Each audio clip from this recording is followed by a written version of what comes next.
as I'm sure you all know by now, at ERCS, our vision is of a Scotland where every person's right to a healthy environment is respected, protected, and fulfilled. So environmental laws are made to protect the environment.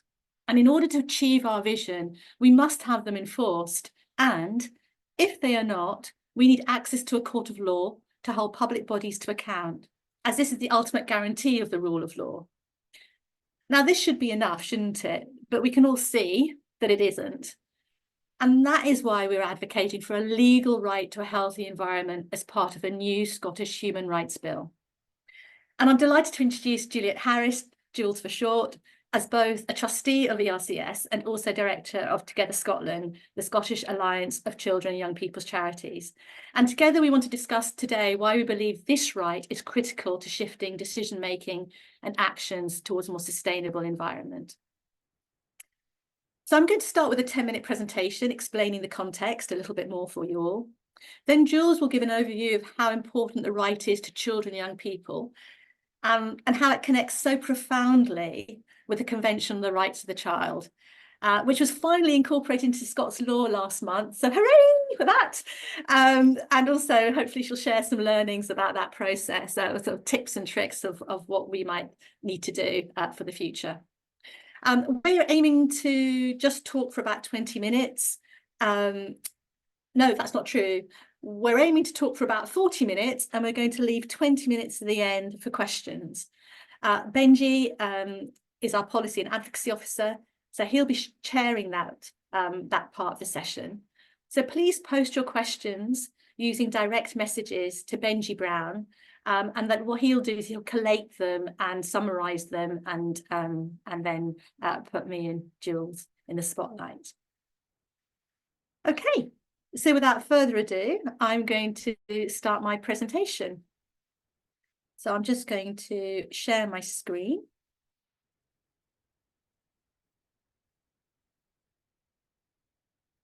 I'm just going to share my screen. Here we go. There we are. I missed where it was. Okay, so hopefully now you should all see my screen. Great. So we'll start. So I'm going to start by, first of all, talking about the extent of environmental problems in Scotland and the disproportionate impact they have on places and people. And this is what we call environmental injustice. I'm then going to describe what we mean by the substantive and procedural elements to enjoying a clean, healthy and sustainable environment. And I hope this will set the context to my discussion with Jules on why we need an enforceable legal right. So let's begin by reminding ourselves of the significant, or what we call substantive, environmental problems in Scotland. Now, these are worse in areas of highest deprivation, which are where the majority of polluting industries, landfill, incinerators, and other environmental burdens are located. And environmental stresses are clearly linked to social inequalities and poverty. The impacts on place are air, water, and noise pollution, proximity to derelict land, much of which is contaminated from past industrial uses, and environmental quality. So across Scotland, there's been a reduction in local authority spending on environmental services. And unsurprisingly, this coincides with a decrease in environmental quality, such as litter, dog fouling, graffiti, fly tipping, and poor open space maintenance. And all of this can influence on rundown places becoming sites for antisocial behaviour, which affect perceptions of safety. We now have an extensive body of research, don't we, which emphasises the psychological and social importance of access to the outdoors for both individual health and social cohesion. And yet there's also spatial inequality in access to green space and nature.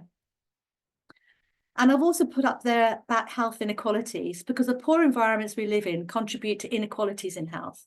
So, for example, in areas of least deprivation, men are more likely to live up to 24 years more, and women up to 23 years more, compared to men and women in the most deprived areas.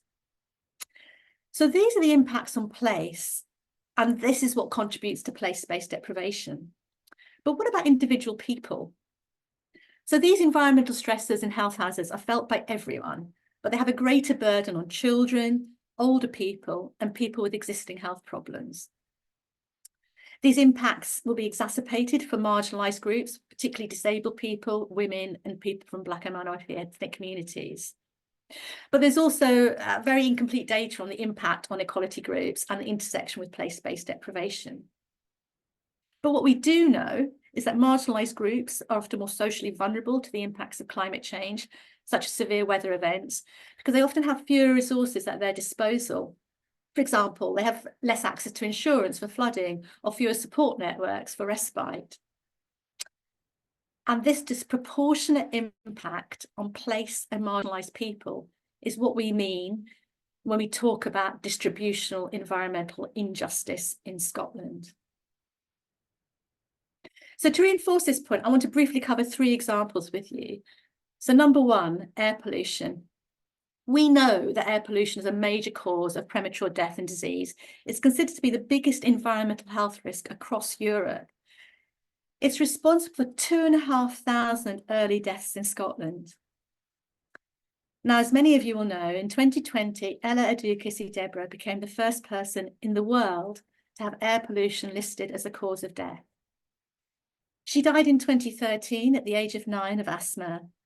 The inquest heard that in the 3 years before her death, she had multiple seizures and was admitted to hospital 27 times.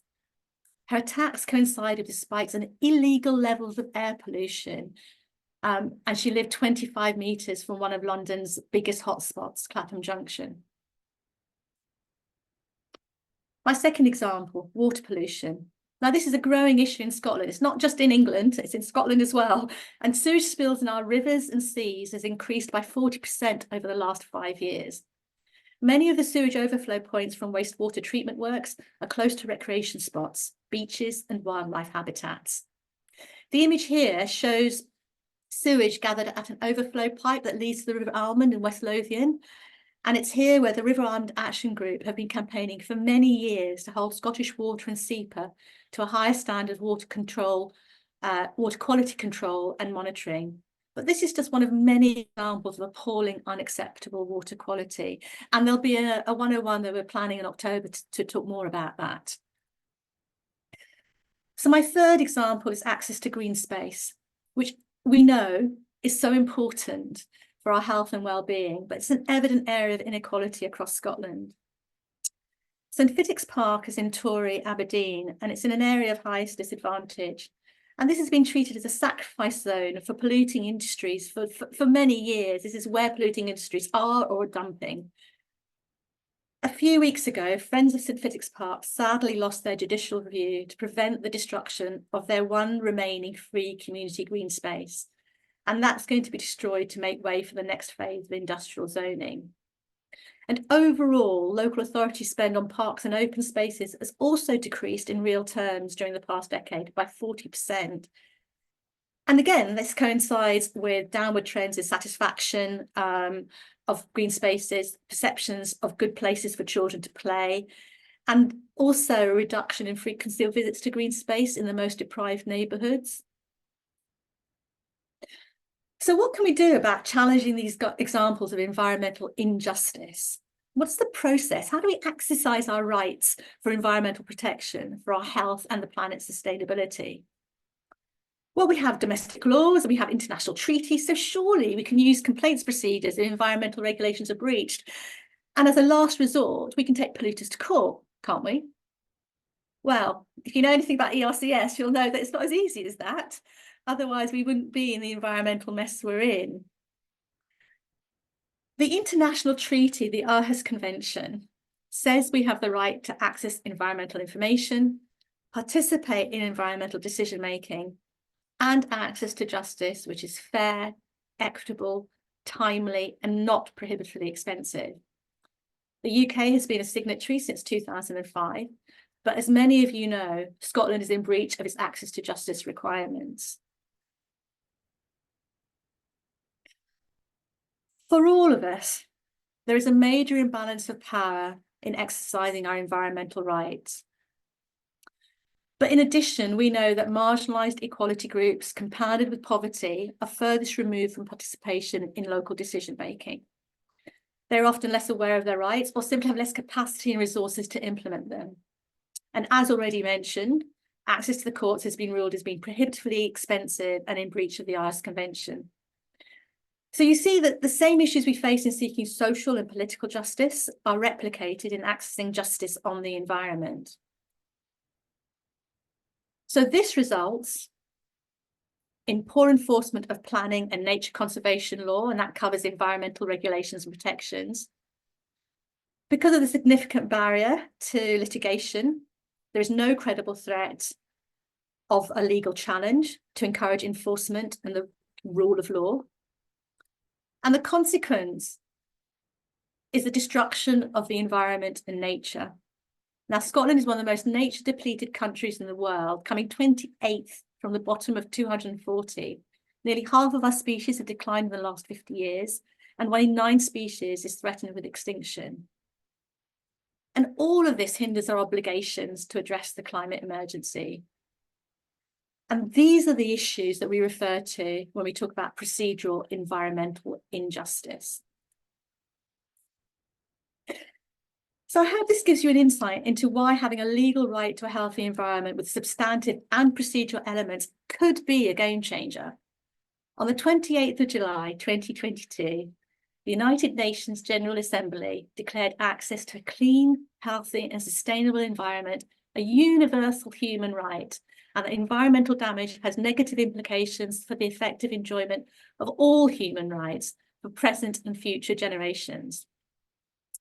So what did they say? What does this mean? Well, there are 6 interdependent environmental features for the substantive right, and these are the right to clean air, a safe climate, access to safe water, healthy and sustainably produced food, non-toxic environments, and healthy biodiversity and ecosystems. So for the first time, we could have our substantive right to a healthy environment protected in law. Now, this right is now recognised by 164 out of 193 UN member states. With this, Scotland has the potential to reprioritise policy decisions. We could move towards genuinely seriously mitigating climate change, tackling environmental pollution, improving population health, and supporting biodiversity and nature restoration. We could also have our procedural rights strengthened and enshrined in Scots law to ensure full compliance with the ERCS Convention. So, if we did this right, we could have the right to a healthy environment to help us work for a fairer, healthier, and greener Scotland for all of us, now and for future generations. So that's my introduction, and I'll stop my slideshow and hand over to Jules. Thank you so much, Shivali. Such an insight to what the right to a healthy environment means. And I'm now really keen to kind of expand on that and to look from the perspective of children and young people and why the right to a healthy environment is quite so important to children and young people. And interestingly, I'm keen to reflect on what children and young people in Scotland have done to campaign for the rights to a healthy environment, and how they've actually managed to influence the international frameworks on this. So hopefully I'm sharing my screen well now and everybody can see my presentation. Excellent. Okay. So as Shivali said, then Scotland has recently incorporated the UNCRC, the UN Convention on the Rights of a Child, into Scots law, and so that it's now binding on public authorities across Scotland. And I know that Scotland's really keen to be seen as a leader in children's rights. But what I want to do is kind of question, are we a leader in environmental rights, and what do children and young people say? The right to a healthy environment is absolutely crucial for children and young people. And we've really seen it come to the fore through the work that Children's Parliament has done, and also through the work that we have done with the UN Committee on the Rights of the Child in getting recommendations, concluding observations on what more needs to be done in Scotland to take forward the UNCRC and what more needs to be done to ensure that all children in Scotland have the right to a healthy environment. So like I say, Scotland's long been at the forefront of advocating for children's rights. And the fact that we now have the UNCRC Incorporation Act really reflects this. But children and young people have been trailblazers in that they have long recognised that environmental rights are actually inseparable from children's rights. So as early on as 2016, organisations like the Children's Parliament have been at the forefront in raising children's rights concerns about their rights and about their right to a healthy environment. You can see 3 members of the Children's Parliament here back in 2016 when they were in Geneva, and they actually attended a UN event. There was a group of children and young people from the Children's Parliament attended the UN Day of Discussion on Children's Rights and the Environment to talk about the work that they had done in Trinent in East Lothian on reimagining their local environments, imagining what Trinent would look like if it was an environment where children and young people could thrive. They spoke to the UN committee themselves. They talked about how nature makes them feel happy, how contact with nature should be the right of all children. And at this point in 2016, then really environmental rights weren't so strongly linked to children's rights. So they really were at the forefront of these discussions and showing how children can lead on environmental discussions. And this work has actually really influenced some of the international frameworks.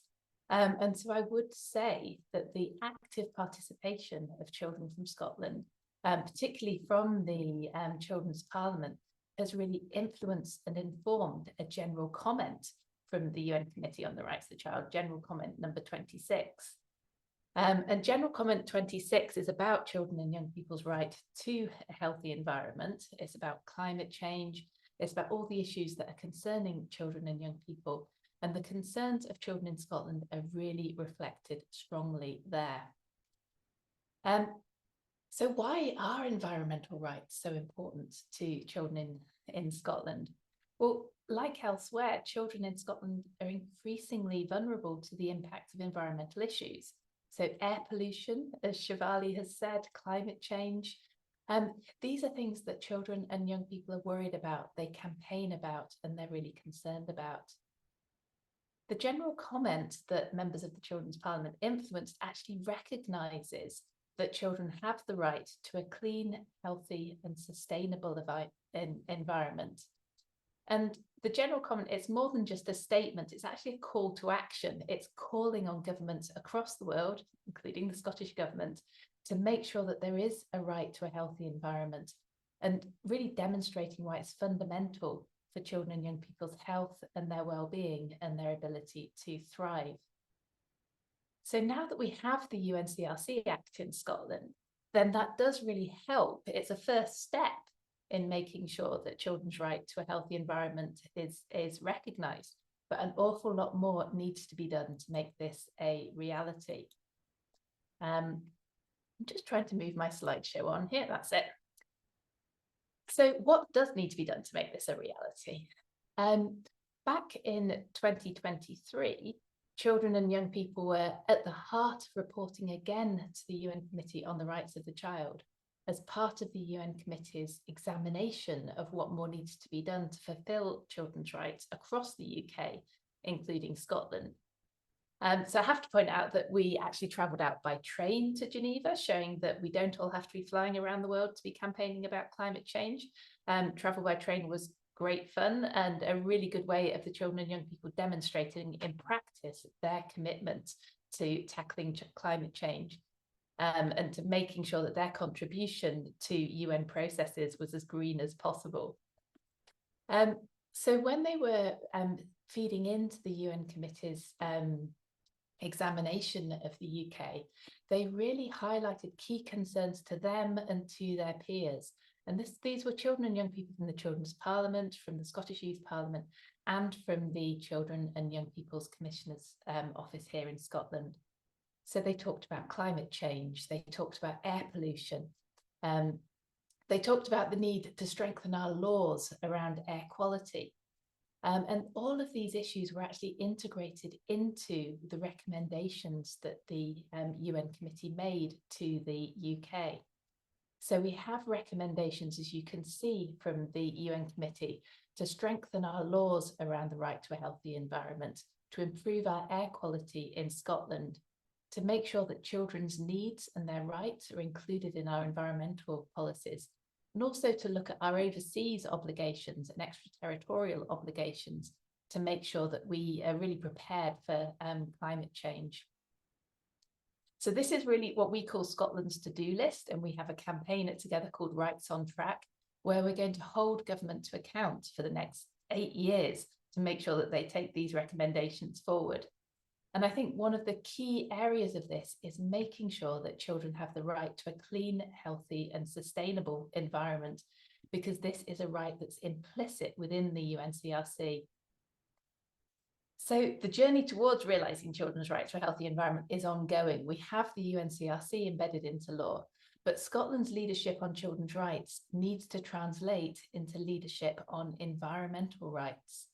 So the children and young people that we work with, including our human rights detectives, are really clear that we need to see the right to a clean, healthy and sustainable environment embedded into law in Scotland through the new Human Rights Bill. And as one child has recently said to us, is that we're not just planning for ourselves, we're planning for everyone, and we're planning for the future. So we have to see this right to a healthy environment incorporated through the Human Rights Bill to really make sure that children's views, that their experiences and their rights to a healthy environment is properly realised. So I shall try to close down my presentation now. My screen has gone a bit funny. But I'll pass back to Shivali while I'm trying to do that. Sorry, Shivali, 1 second.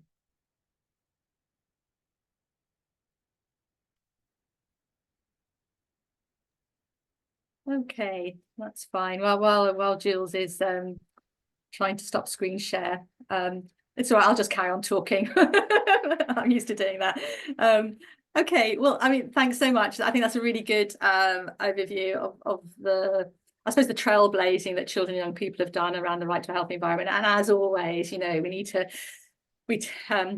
follow the young people, which is shameful, isn't it? Because we ought to not be following young people. We ought to be protecting young people and young people's futures.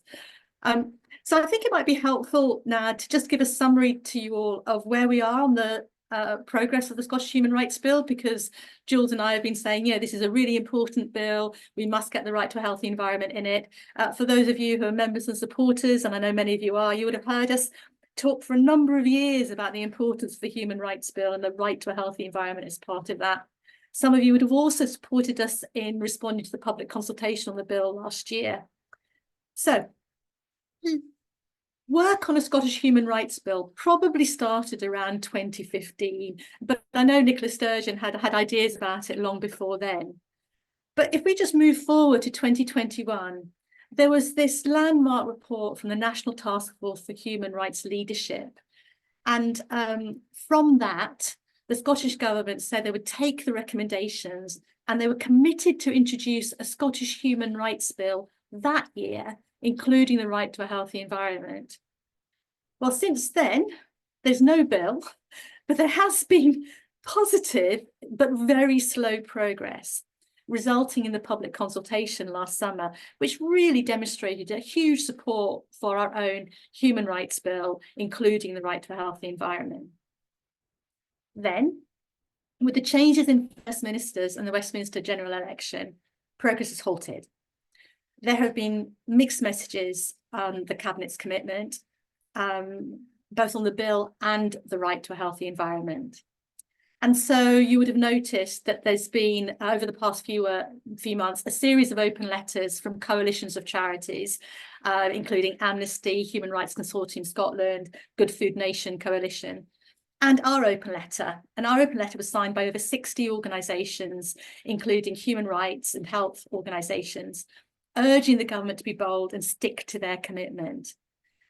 We also had some brilliant work done from the rights detectives, supported by Together, and you can read the Fire and Oscar's blog on why children and young people are so passionate about the need for a legal right to a healthy environment, as Jules has already mentioned, and Benji has just put that link in the chat for you. So across Scotland, I think we could be saying rights organisations are anxiously awaiting to see what's going to happen next week in the programme for government. So the programme for government is meant to come out next week. It comes out usually every September, and it basically sets the legislative priorities for the coming year. And so we're desperate to see the human rights bill in there. If you haven't already signed Amnesty Scotland's petition urging the government for this bill to be in the PFG, please do so. It's never too late, because we are all clear. We have all worked many years with a lot of energy, with lots of civil servants and lots of ministers to see a human rights bill introduced in this session of Parliament. So it must be introduced by February. This coming February 2025, if it's got any chance of being passed before the next Holyrood election in 2026. And that's what we've all been working for. So that's just like, I suppose, a potted history of where we are now with the bill. And Jules, I mean, we spoke before about sort of the despondency within the sector about where we are. But I mean, you were fighting for UNCRC incorporation for over a decade. I mean, what are your thoughts on where we are now? Well, I certainly hope that it's not going to take another decade to get the right to a healthy environment into Scots law. But yeah, things like this do take time, and we know from our experience of the UNCRC Act that there are many unexpected hurdles along the way. There are highs, there are lows, there are big celebrations, and there's real frustrations as well. And it's because it is a big constitutional step for Scotland to embed rights into law. So it's a big thing, and we can't underestimate the kind of effort that goes into it. But what I would say is really important is the fact that the very campaign with the UNCRC to get children's rights embedded into law actually begins some of that cultural change. It begins to change people's attitudes and make people look at children differently, recognise their value, their agency, how decisions are better if children and young people are involved. And that has happened increasingly over the whole UNCRC incorporation campaign. And it's something that we learned really early on. I remember there was a UNICEF report from about 2013, and it said the very act of incorporating the UNCRC helps to start that culture change. And we've now lived through that, and 10 years on, definitely, even before the act commenced, children's rights were far more visible and far more prominent in Scotland.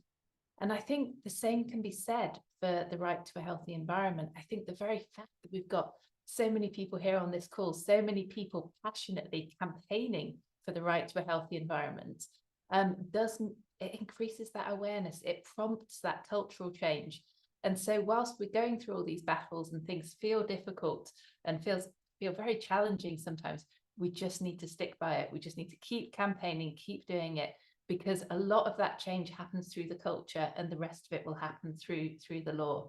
So yeah, just say keep on going and it will be worth it. Yeah, no, that's helpful. And I think that's right. We can't underestimate the platform, the opportunity the bill gave us to raise the right to a healthy environment. You're absolutely right. And I think, to make those connections across the third sector with the rights-based organisations, health organisations, and the environmental sector, the environmental sector for the first time thinking, oh, okay, this is a human right as well as about protecting nature. So I think you're absolutely right. That's really important, and that does give us that does nourish us to keep on fighting and campaigning. I think also what I think I'd like to stress here as well is that we don't need the right to a healthy environment to get our procedural rights strengthened. And I know that again, many of you would have heard us keep on talking about this because we will not let it go. Scotland is in breach of the Aarhus Convention. You don't need human right to a healthy environment in the Scottish Human Rights Bill to sort that out. You can sort that out now. And we need to have stronger enforcement of environmental laws. We need our regulators, including SEPA and Environmental Standards Scotland, to hold public bodies and polluters to account.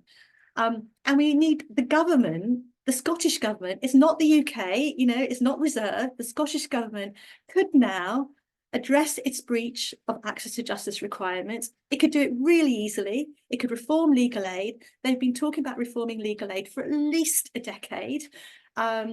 We've told them what to do. We have a whole consortium of organisations explaining what needs to happen. It's not complicated. We need to reform legal aid. We need to reduce legal expenses.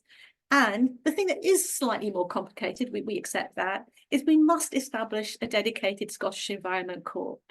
And for all of you who are listening to this call, please do check out our 101s, which tell you more about all of those topics. So I think that, yeah, we'll keep on fighting around the right to a healthy environment incorporated in the Human Rights Bill. We don't know what's going to happen, whether there's going to be a Human Rights Bill or not this year. But regardless of that, we'll keep on talking about the right, and we'll also keep on talking about enforcing our current environmental laws better. Absolutely, Shivali. And I was reflecting on the UNICEF report and how that provided evidence that incorporating the UNCRC would make a real difference to children and young people, because we had that evidence from other countries. So do you have any evidence that incorporating the right to a healthy environment will make a difference? Yeah, it's really interesting, isn't it? Because when we started our advocacy on this, we were struggling as well to know, you know, it's a nice to have. Is it going to make a difference, given that our current environmental laws aren't being enforced? What you know, how can this make a difference? But I think we're in a much better place now. The former UN Special Rapporteur, Professor David Boyd, who again many of our supporters would have heard him on our videos. He's been a great supporter of the ERCS.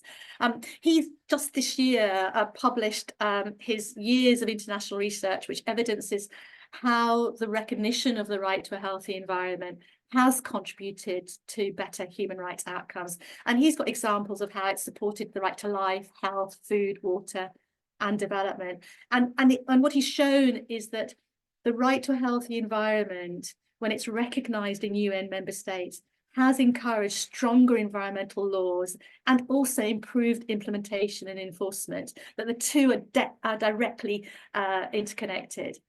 And this has led to cleaner air and reduced greenhouse gas emissions in countries such as Costa Rica, France, Portugal, and Slovenia.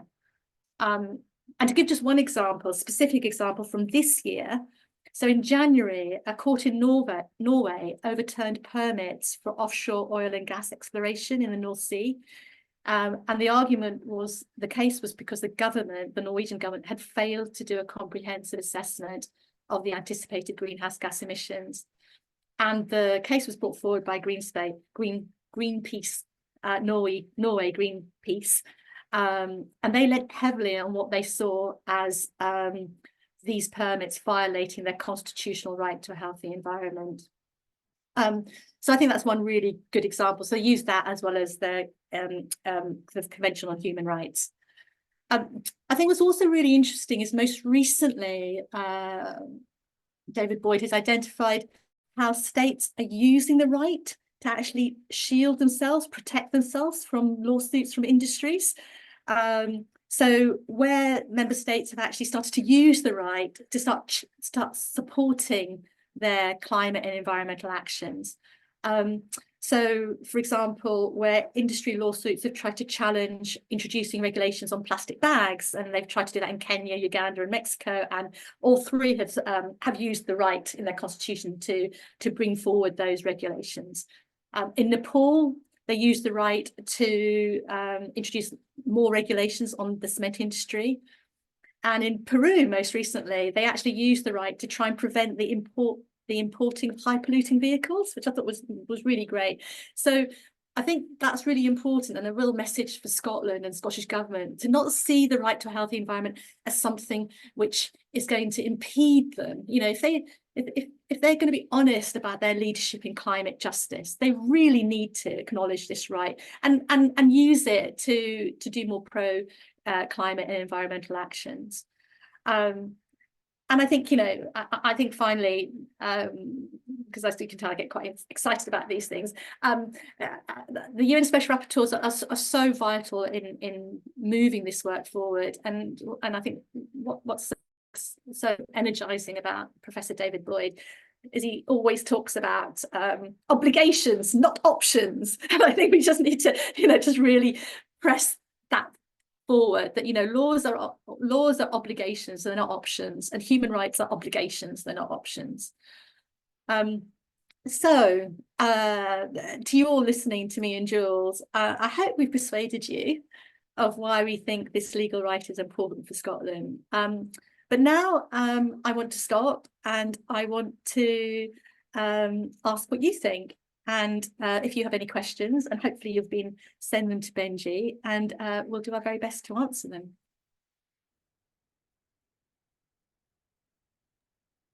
Thanks so much to Shivali and Juliet for two really interesting presentations, and a really interesting conversation following that as well.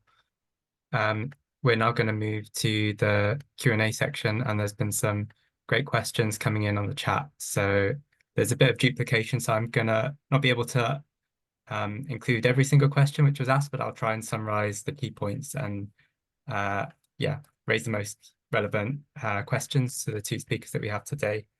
The first one I think I'd like to ask, which came up a couple of times, was what's so important about having a rights-based approach when it comes to environmental protection versus the existing environmental governance regime and environmental laws that we already have in Scotland? Why do we need environmental rights to really make a difference? And I'll pass that one first to Shivali, and then Juliet, if you could come in after that.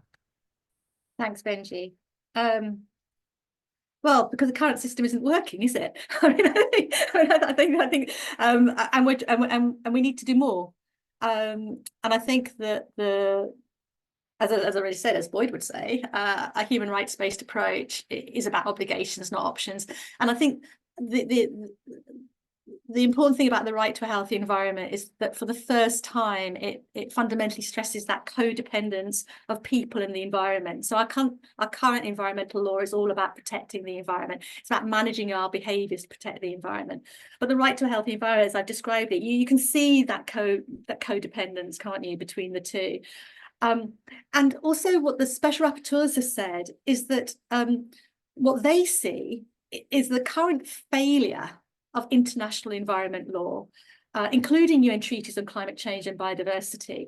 And what they've now said, so not only David Boyd, but former special rapporteurs as well, like John Knox, and also Astrid, who's our current special rapporteur, is that they actually believe that not mentioning human rights has allowed these treaties to be ignored, along with no effective mechanisms. And I think that's a really interesting, I think that's really interesting. And so we need to give this a go. We need to give the combination of human rights law with environmental law. And I think that gives us renewed hope and action to hold governments and businesses accountable. I'm going to just give one example of that, I think, that's been used in Holland. So many of you will know this case, but one of the breakthrough cases using the European Convention on Human Rights was the Uganda decision of the Dutch Supreme Court in 2019. And, this was the landmark, as I said, breakthrough, where citizens established that their government has a legal duty to significantly reduce emissions in line with its human rights obligations. And that's what did it. And because of that, the court ordered the government to reduce greenhouse gas emissions at least 25% below 1990 levels by the end of 2020. And it was that decision that made the Dutch government take immediate action. And they immediately sorted out the closure of their coal-fired power plants, lowered speed limits, and installed solar panels on school roofs. Now, just imagine if the Scottish Government had done that, in the last 4 years. So that immediate decision made those positive pro-environmental and climate actions. And then following that, in 2021, the Dutch court ruled that Shell's contribution to climate change violates its duty of care under Dutch law and human rights obligations. And they ordered the company to reduce its greenhouse gas emissions by 45% by 2030. Now, some of you who watch these things keenly will know that Shell have just put an appeal on that in April. But yeah, let's watch this space. So I think where we have seen action, it's been when we've brought in human rights. It hasn't been when we've said, oh, it's convention, biodiversity strategy, you know, it hasn't. So that's why I think let's give it a go. Jules, what do you think? I think you've answered that so comprehensively.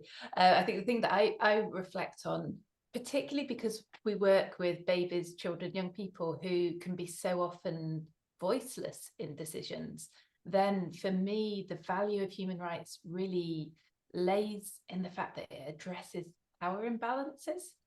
And so it gives power to the powerless. It means that decisions aren't just about, oh, that would be a nice thing to do. It's actually, we have the right to do this, or we have the right to this, and you have an obligation to do something about it. So human rights are a brilliant way of making sure that those people who are most voiceless, those people who are really left out of decision making, those people who are really marginalized, are actually empowered and have and can hold human rights. And hold government to account. And I think we know from our work on the UNCRC that in doing that, it empowers those whose rights are most at risk.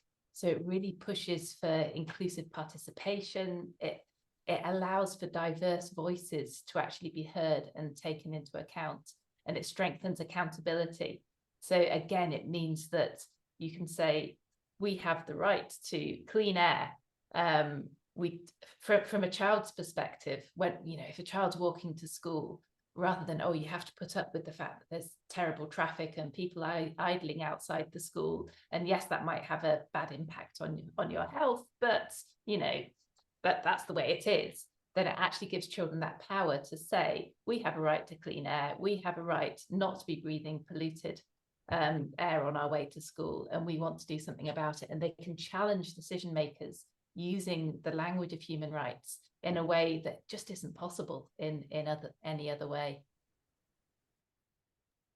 Thanks, Juliet. That's a really helpful addition to help clarify that question. There was a couple of other questions coming in around how we can exercise and enforce these rights if they are incorporated into law in Scotland. And relatedly, how would a healthy environment be defined in law, and how could that be made robust and bulletproof so that people in power couldn't sidle around it when they're making decisions? Juliet, I see you smiling. Do you want to come in on that first of all? Yeah, I mean, this is something that we're really working on with the UNCRC Act at the moment, because we all know of laws that have been there, they're in place, and nothing actually happens, and they're not taken forward. And so we're doing quite a lot of work at the moment with children and young people, even with babies, on how you raise concerns about your rights and what kind of complaints mechanisms need to be in place. And the UN Committee on the Rights of the Child is currently consulting on a general comment on access to justice. So recognizing it's not enough to have rights in law, you need to have those procedural elements that Shivali spoke about that actually ensures access to justice.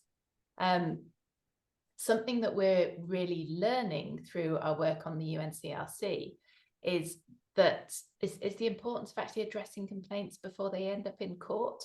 So it's really important that you do have legal protections of your rights. It's really important that ultimately, in the most serious of cases, you can challenge decision makers in the courts. But actually, we need to make sure that there are as many ways of raising concerns and worries and having them taken seriously, as close to the breach or the violation as possible. And the only way that you do that is by having really accessible complaints mechanisms, but also having frontline workers who understand what human rights are, what a rights-based approach is, and their role in upholding human rights or environmental rights. So it's not something that can happen overnight, but access to justice is key, and making sure that that access to justice is as close to the person experiencing the breach as possible. Thanks, Jules. I suppose I'll just come in a little bit more specifically on the right to a healthy environment, and that's really helpful. And And I suppose ERCS would see ourselves as one of those sort of like frontline services to raise awareness of what environmental rights are, what the right to a healthy environment is, and how you work to, first of all, address issues before we need to go to a court of law, because none of us should ever go to a court of law. You know, court of law is the ultimate sanction, isn't it? But we all should be able to raise an issue and have it addressed immediately. So I'll just go back a little bit to how the right to a healthy environment could help that process. So as we've said, it has transformative potential, but only if it's articulated with sufficient, what we would call teeth. That's a technical professional term. It needs to have teeth. And so what we need is to have the 6 features that we've talked about: clean air, safe climate, food, water, biodiversity, non-toxic environments. We need to have all of them defined to the very highest standards. So it needs to be clear. And we think those standards need to be, for example, designed and aligned with best practice. So that could be World Health Organization guidelines for air pollution, for example. And this is really important because there's no point having a right if it's not defined. So because what we're finding at the moment with some of our advice work is we can challenge water pollution with SEPA, and SEPA will say, well, actually, you know, it's okay, it's within these parameters, so that's okay. We go, no, we want our water pollution standards to be at the very highest standards so that we can hold public bodies and polluters to account. We want this right to be enforceable not only against public bodies, because at the moment in our environmental law, it tends to be public bodies. It needs to be privatized bodies that have public responsibilities, because so much of our stuff now is subcontracted, isn't it? Like water. Water is subcontracted a lot in England. Not so much here, but there's a lot of other options, a lot of other examples where you have privatized bodies. And we want business enterprises to be affected by this right as well, because so much of our pollution is undertaken by businesses. We need the right to be really clear that it is unlawful for a public authority to act in a way which is incompatible with the right to a healthy environment. And we need that so that we can say that any breach of that right means that we could challenge that, invoking our right to a healthy environment. And one of the ways we think we need to do that is by embedding the 5 environmental principles. So, you know, that environmental policy should be integrated in all decision making. We should have the precaution principle. We should invoke the prevention principle, polluter pays, and rectification at source. And finally, if this is going to work at all, we need effective remedies. And that means we need penalties, you know? Like if someone does something bad, there needs to be consequences, and that needs to be really clearly articulated as well and developed. So I think there's something about this is only going to work if it's strong, and then how potentially could we exercise it? I mean, Jules has given some really good examples already. I mean, with air pollution, the right to clean air. As some of you know, we've just started a campaign on engine idling. Now, you know, there's a ban on engine idling in Scotland. It's against the law to do it, but not one local authority has issued a fixed penalty notice since 2003. What are we doing about it? Well, we can't do anything about it because we don't have our substantive right to clean air yet. That's the issue. We could with other examples. So I'm thinking at the weekend, some of you would have heard that the Scottish ministers have written to councils telling them to divert the current year's allocations from the Nature Restoration Fund to settle pay deals. So this is taking money from nature restoration and putting it towards pay deals. And for me, this is another example of short-termism. You know, it contradicts the First Minister's stated priority of tackling climate emergency, because we all know that nature restoration provides the carbon sinks and the flood protection for climate adaptation. Now, having the Scottish Biodiversity Strategy states a commitment of protecting 30% of our land and sea by 2030, but there's no clear delivery plan. And rather than stealing money from nature short term rather than long term investment, we need to be taking money away from subsidising environmental direction, use that money to support nature restoration, and use that money to settle pay deals. So I think that there's a number of different ways we can think about how we might be able to exercise that right if it was enforced with T. Thanks very much, Shivali. A couple of people have been asking about where we go from here, in particular with the programme for government soon to be announced, and the worst case scenario if the human rights bill isn't in there. For all of those people who are concerned and want to see environmental rights in law, for all the activists and campaigners in Scotland, where are they going to put their energy, and what's the path forward?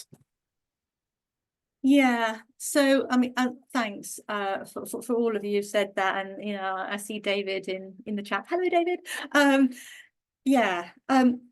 So get ready, get ready to act. I can't quite yet tell you what that's going to be, because we need to wait till next week.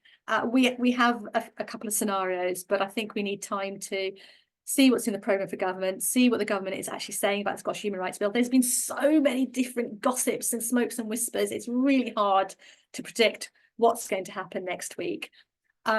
So different scenarios. Then the programme for government may have a Scottish Human Rights Bill in it. It may not have a Scottish Human Rights Bill in it. If the Scottish Human Rights Bill is in it, it may not have the right to a healthy environment in it.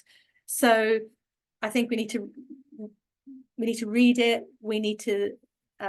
We have assertively demanded key meetings with key ministers and civil servants directly after the programme for government to get a steer on what their actions are. So we need to hear from them about how they're going to deliver whatever is in the programme for government.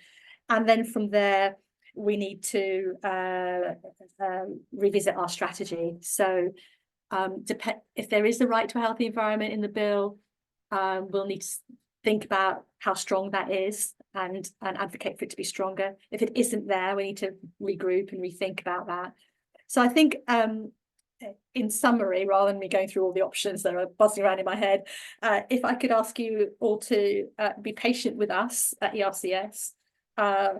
We'll spend a good while thinking about our next steps. We want to be strategic and we want to be assertive, and we will definitely have a clear plan of action, if not before the end of the year, definitely by January. And there'll be immediate things like open letters and campaigns that we can tell you about. I mean, one thing I can possibly add in now is that we have the deadline for Scotland to meet the ERCS Convention's access to justice requirements on the 1st of October. So our first thing that we're going to do is we're going to do a bit of a photo shoot media stunt thing that Benji's organised just to raise awareness of that. So if you can all support us on taking that message, that would be great. Benji, is there anything else on that you want to add, or Jules? Nothing from me. I'll pass over to Jules so she gets the last word. I'd just say really quickly, it's so important to stay visible. So if we don't get what we want in the programme for government, then we need to really stay visible, stay informed, and keep on getting our message out there. Just because it's not there, it doesn't mean that we give up, and it doesn't mean that government can't do it. It doesn't have to be in the programme for government for it to happen. So we do need to stay visible. We do still need to be out there. And I'd say the other thing, which I know ERCS is so good at doing, is keep telling the stories of why it's important. Because I know when you're talking about incorporation of human rights, environmental rights, it can seem quite abstract. But if we keep on telling the stories of what people are experiencing in Scotland and why the right to a healthy environment makes a difference, that's the Hearts and Minds campaign that's really needed to bring people with us to make sure that this does happen. And it can still happen if it isn't in the programme for government, but we just need to keep telling those stories and stay visible and make sure that we don't give up.